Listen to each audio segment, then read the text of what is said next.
और जब रसद और पानी सप्लाई खत्म हो जाती थी, 6-8 महीने, साल भर निकल जाता था, तो जो राजस्थान के हिंदू योद्धा थे, इन्होंने एक अकल्पनीय कार्य किया, जिसके बारे में अगर आधे हिंदू जो यहाँ पर जागृत हिंदू हैं उनको नहीं पता है तो उन्हें पता होना चाहिए। दुर्ग के स्वामी दुर्ग के पुरुषों को बुलाकर कहते, अपनी स्त्रियों को जला दो,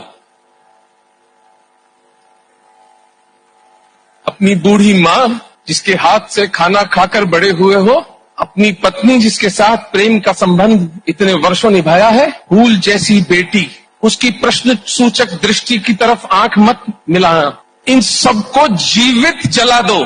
इस घटना को जौहर कहा जाता था। राजस्थान में 12 साका जौहर बड़े हुए, जिनमें संख्या हजारों से अधिक थी।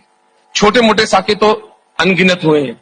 25 फरवरी 1568 को तीसरा साका राजस्थान के अंदर चित्तौड़गढ़ में घटा, जिसके अंदर 10,000 स्त्रियां 10 वर्ष से छोटे छोटे बच्चों को अपने शरीर के बांधकर जीवित जल गईं।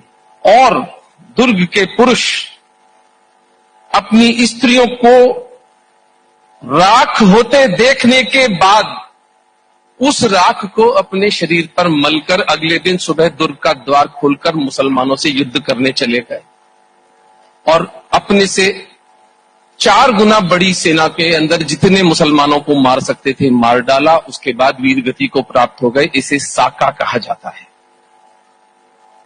10,000 स्त्रियां अग्नि में जीवित स्नान करती हैं। इस साका जौहर को, इस अकल्पनीय त्याग को, मेरे पुरखों के जीवित राख होने की प्रक्रिया को इस देश के मक्कार आत्मा विहीन इतिहासकारों ने सती का दर्जा दिया।